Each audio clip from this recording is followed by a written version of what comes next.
Anyway, getting on to the news, and before we go on, I think I have not released any newer videos on previous podcasts, which are all still available on Spotify and Anchor. Link in the description. Also, if you want to support the channel, you can through YouTube members or with a super thanks below. Anyway, about bullshit out the way. I don't like saying that all the time, but apparently it's now a common thing to say, and I'll keep saying is that. necessary these days. Unfortunately, we have to plug this out. Yes, I make content. Give me money. Exactly. I do things. Please watch me. Well, at least I'll sit there doing nothing and say, you can afford $5. If you can't afford $5 for me to do fuck all on my ass, then therefore you don't know what to do with your money. I wish I was making that up, and that was actually a streamer. Yeah. Anyway, biggest thing we have to talk about right now is Sonic Prime. We had a couple snippets here and there. We saw Big, we saw Shadow. Now we got a full-on trailer. Yes. Showcasing a lot more with some posters as well of the characters. Yeah, we should probably bring those up first because they were the first thing to come out. So we get character-centric posters of what we expect to see throughout the entire show. And even though you got all the generic ones, Big still looks weird with the weird mouth. It's a pet peeve thing right now. It's like, it's easier to animate in terms of to actually make it in line with everything else. It's like a copy paste rigging thing, I guess.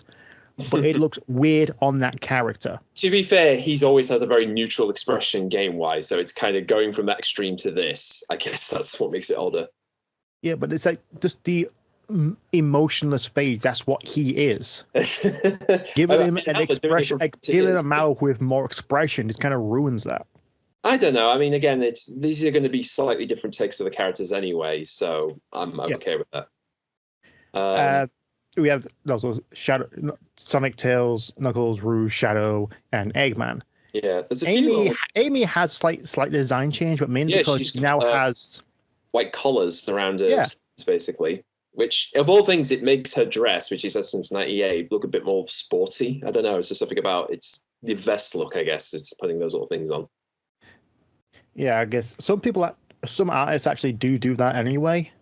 Or turn the neck one into like a collar or a turtleneck. But it's a slight change. Yeah. But biggest one that everyone's latched onto is Rouge. Yeah, a completely new outfit. Yes, exactly. Her what people are claiming to be a sort of a new take on the hero's outfit, aka her spy / S&M, look.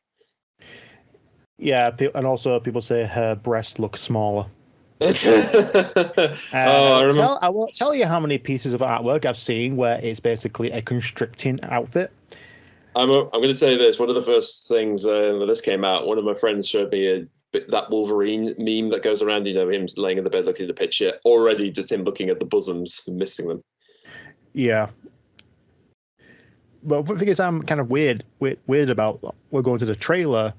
Oh, before we go to the trailer, is the Sonic one was mostly different because you saw different versions of the characters. Yeah. We get because again, the big thing about this trailer is actually showcases the whole alternate universe thing, and particularly in that poster with like the shattered prism. What's it called again? Paradox Prism. That's it. So we do get snippets of some of the other alterations, and in 3 of them, you can see Amy, Rouge, and Tails.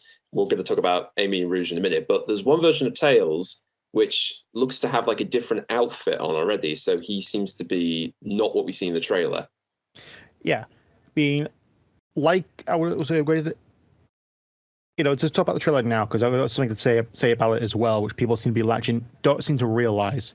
Okay. The trailer showcased the Sonic heroes, including Rouge, which to me is a bit weird seeing Rouge with the rest of the gang. I mean, it's her first appearance since animation appearance since X of all things. It actually just So in Sonic X, she still wasn't a main character. She was part of the Sonic crew, but she wasn't a main character. She was always she was like in the same way Shadow. She was always like adjacent to the main crew. Like she would help them, but she would always have her own motives, basically.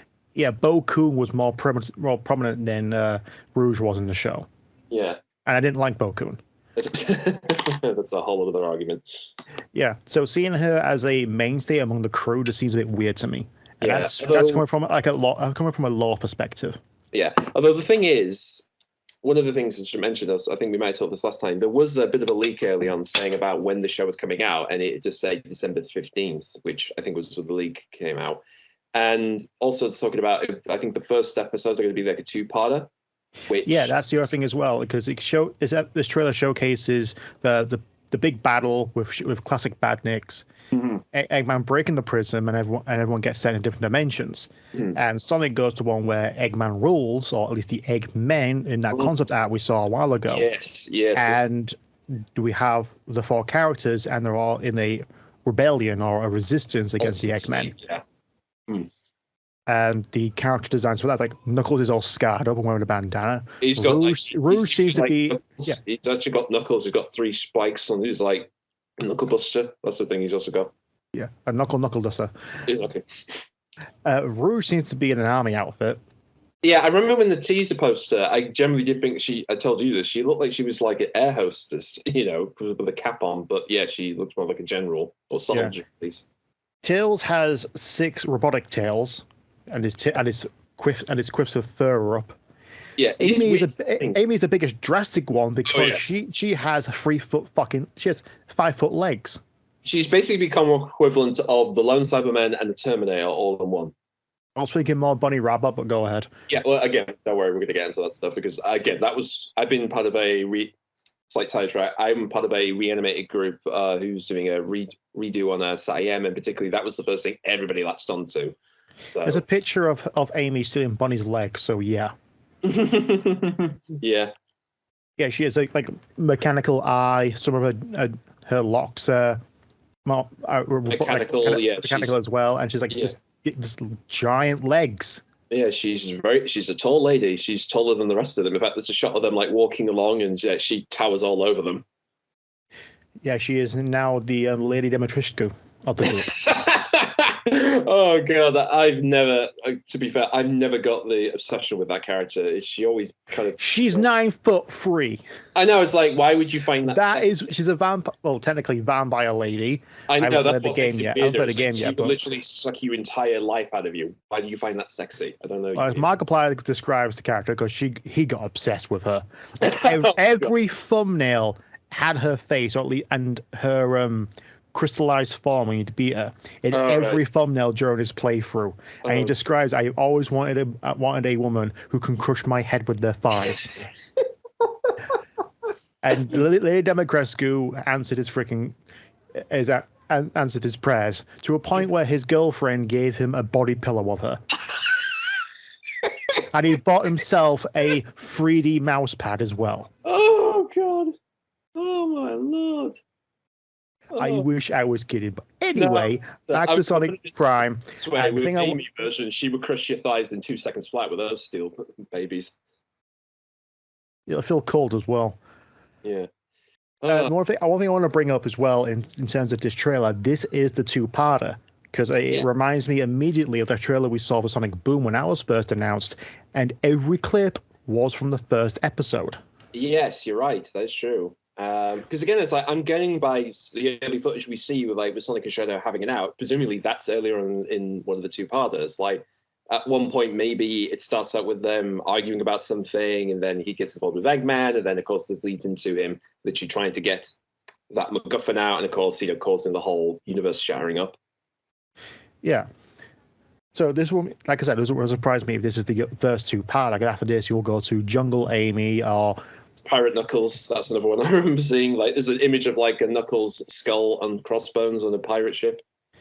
Yeah, so I'm surprised Sega let them get away with these character designs as well. It's like, what can we do to actually really distract us from the main character design? And the disappointing thing is, we won't see any Freedom Fighters, we won't see Sonic Boom, we won't see anything else. This is like its own contained universe, its own different multiverse. Okay, well, so this is something I want to bring up myself. So obviously the main thing of this trailer is showcasing the whole, altered universe thing. So they're doing multiverse about this. We're going to different universes, Knuckles, but green or whatever, blah, blah, blah, and all that stuff. So we're going to, presumably the whole point of the show is each dimension Sonic goes to, we're going to see different variants of all these characters. In fact, actually in the same trailer, we do see Big in the dystopian future. He's in the background, but I'm not sure if he's either with them, against them. It's hard to tell. He's probably going to pop up as well. But yeah, presumably the whole setup is each universe we get to see different iterations, different personalities of them. If you look through the trailer, there's a few shots where they're all looking at Sonic quite pissed at him, like either he's the reason this future existed, or there never was a version of him in this world. So there could be different ways of viewing that. But the other thing that's been popping up a lot, and this has been like the big rumor mill, is because the show has been done by WildBrain, who technically own the rights to the three Deke shows, everybody's, and even I've said this before, are going the assumption that we are probably going to see references or they're going to pop up. We don't know yet. I think it was already confirmed that we won't see that because they don't have, even though they earn the distribution rights, they don't have the actual IP rights to use the characters. Yeah, that's the difference. I mean, it's like distribution versus owning the show itself is a different thing altogether. It's like with Friday the 13th when they tried to make Jason Goes to Hell. They bought the character Freddy of Jason, but they could not use Friday the 13th. Right. So that's the whole difference. Yeah, that's the loophole they have to work with. But yeah, I mean, considering that the thing they're focusing on this trailer is his dystopian world ruled by Eggman, it's like this is the most, on the nose SAT-AM reference you can get. And again, I don't know, because here's the thing, when people say we're not going to do a thing, it's a 50-50 chance they're lying, because they could be telling the truth, or they're just saying, oh yeah, they're not going to happen, so when they do pop up, we're going to go, haha, surprise. So who knows? But like I said, one of the things I'm interested, at least with this, is like if they're going with this concept, well, the main thing is if they want to go with this whole every universe is different and have fun with it, this is what I'm expecting the show. This is what I've been hoping the series would be, because I want it to stand. Ideally, I want the show to stand on its own 2 feet. I don't want it just to rely on the old stuff just to get people interested. It should establish its own tone, its aesthetic, and mood all the way through the series. So then, if they do the whole fan servicey stuff towards the end, then that's like a bonus for me. Yeah, like with Sonic Boom, really, because I did the same thing. It established its own universe, its own characters, its tone, and its aesthetics as well. Exactly. And as far as nostalgia pandering, it's like, okay, it's comedic and self-aware sometimes. You got fourth wall jokes here and there. Yeah. You're coloring in my arms, kind of thing. Yeah. And the Shadow, because of Sega's really restrictive use on Shadow. Yeah, they couldn't use him until the end of the seasons, which worked in their favor because Shadow is a very serious character in a really dumb world, and that's the joke. Yeah, and I've said it before, like the thing that annoyed me is like one thing I wish they would have done for comedic purposes. They have an episode where, for whatever reason, he has to stick with the main gang and have to spend a week with each of them trying to cheer up or something. So you could have got some comedy out of that. Somebody who never takes a lighter side of things has to stick with these goofballs, and subsequently hijinks ensues. But again, the big thing, obviously, the big difference with this show is, ironically, sticking with Boom, is, and they did do some episodes were in parallel universe, but to be fair, because of the budget, they just inverted the colors. That's all they could do for that show. Whereas this one, it's like they're going full blown. You need designs, you locations. That's based on the same level as Rick and Morty, really. Like on the season 6 premiere, they go to a different universe. It's like our universe, but like 99.9% the same. So what's different? In this universe, they pronounce Parmesan weird. How do I pronounce it? Parmesan. Yeah, I mean, like the one thing they show off as well is then they have like, you do get a shot of like what Green Hill is in the normal universe, and there's a shot of like the loop-de-loop, but it's now covered with, industrial stuff and all that thing. So presumably that's going to be the setup, and we will still see the recognizable landscape of Green Hill, but maybe, say, if there's a pirate one, we may see it like an island of its own, maybe everything's sunken or whatever. So again, they can go crazy with that aesthetic. The only hope, because they're in Sega's actually behind this, is that they use Black Knight and Secret Rings as standing points as well. Well, that'll be interesting. Well, here's the thing, because again, if we're going, this whole point of the show is different multiple universes, and we know that Blaze is from an alternate universe. So who's to say she couldn't appear in this show as either the real version or some alternate version of her? Well, if you hear a high-pitched squeal somewhere when she appears, you know it's me. Yeah, I was going to say, I mean, you would be the first to blow a nut, wouldn't you? Or two. Yes. In fact, funny enough, somebody on Twitter actually put it up a thing about the difference, because in Blaze universe, she has her own like power MacGuffin, doesn't she? Yeah, you tweeted to me saying it's like the Sonic Law post is saying like the prism's the same as the Jeweled Scepter. Kind of, but right now, considering we don't know what the prism does, other than it holds a reality. right now it seems to be hold the reality together, or at least its I power mean, can presumably, use it. yeah, And presumably, the dual scepter is the key between dimensions. yes, But yeah. we don't have much information. We just had one game, and that's it about the dual scepter. It's a freaking key. That's all we know. Yeah.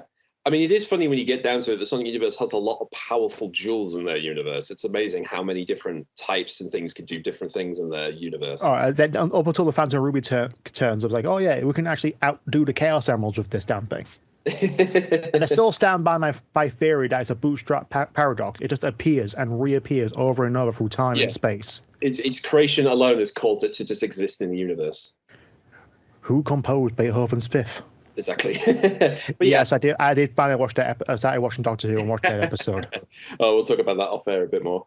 Yeah. But yeah, I mean, presumably, I think in Prime, I guess we'll call these like the Prime versions of the character. The reason Eggman's after this is presumably he can use it to harness the power, and I think his plan was if he gets this, he can travel to the different universes and then control it and make things his. But because of the battle with Sonic, it's shattered, and thus he's been splintered off into different universes. And again, the multiple Eggmans, I wouldn't be surprised one of the setup is they're the reasons not only this universe has been dictated by Robotnik, but they are also trying to get to the other universes and try to grip that power over them. So maybe that's like they become like a recurring villain throughout the entire series. I just had an idea for the finale of the season is that they get different versions of the Sonics from those worlds. Exactly, yeah. Essentially, it's like the end of the Chaos Emerald arc from Avengers Sonic the Hedgehog. Yeah. But funny enough, in one of the scenes of the trailers, there's actually a bit of him because everything we pointed out is obviously we do get to see Sonic with some new gloves and shoes. And there is one shot where he clearly has them and he's been spiraling into the universe. He's got the bit of seaweed on them. So this could be from another episode already. So Yeah. again, there's a lot of stuff in there's a lot of little tweaks and little hints of maybe stuff yet to come. But other than that, we'll wait until December 15th. Yeah. A whole month and a half to wait. I know. I mean, it is weird that we're getting this brand new show not too long after the next main game. It's like it really has been a big year for Sonic 2022. Oh, definitely. We had a movie. We had the height of the Sonic comics in a while. Like a lot of good story arcs this year. Mm-hmm. And we're going to get a game that even IGN freaking approves of. Yeah. And we'll get another TV show. Yeah, as I said, I expect this to be different, its own thing, and I look forward to it. That's all I ever do with Sonic shows. I just look forward to watching them. I'll probably enjoy this more than Oddballs anyway.